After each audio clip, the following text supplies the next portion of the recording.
In SBench 6, new signals can be calculated from mathematical formulas using the function generator. To start a new calculation, you could click on the function generator button in the toolbar, or you click onto the New menu, choose Signal Calculations, and then select Function Generator. The Function Generator dialog appears. The mathematical formula must be typed or copied into the formula field in the middle of the Setup dialog. Every sample of the resulting signal will be calculated using this formula. The calculated values will be used with the unit volts to generate the signal.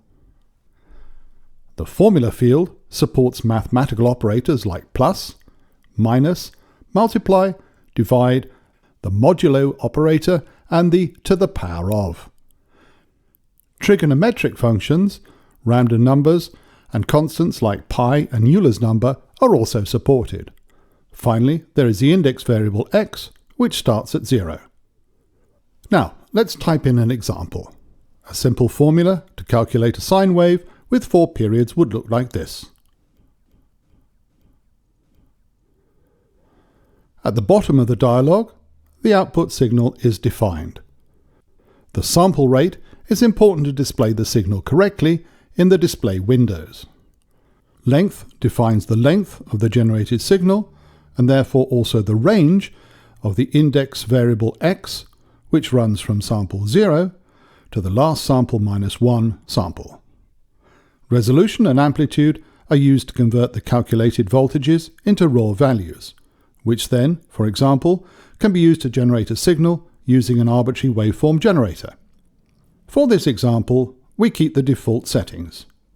If you now press the Start button, the signal of your typed-in formula is shown in the display window. Now, click the Function Generator button in the toolbar to open the dialog again. This time, press the Load Function button. SBench 6 offers about 30 typical signals for you, as examples stored as text files. Let's try one. Double-click onto amplitude-modulation.txt, and you can see the description, the function, and the parameters in the function display. Vice versa, saving your own formula as a text file would be possible using the Stored Function button. But let's click the Start to see the amplitude-modulated sine wave.